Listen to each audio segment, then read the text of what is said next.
একদিন আমরা সবাই দুনিয়া ছেড়ে চলে যাব। হয়তো কোনো গভীর রাতে ঘুমের ঘোরে নিথর হয়ে যাব। আত্মীয় স্বজন শিয়রে সে কান্নায় ভেঙে পড়বে।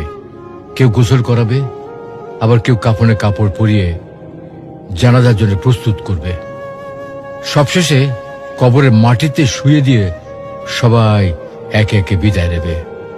তখন আমি থাকবো একা, আর আমার সঙ্গে কি থাকবে? সঙ্গে থাকবে শুধু আমার আমল। কবরের অন্ধকারে মুনকার নাকির এসে প্রশ্ন করবে, তোমার রব কে? তোমার দিন কি? তোমার রসূল কে ছিলেন? এই প্রশ্নের উত্তর দিতে পারবো আমরা?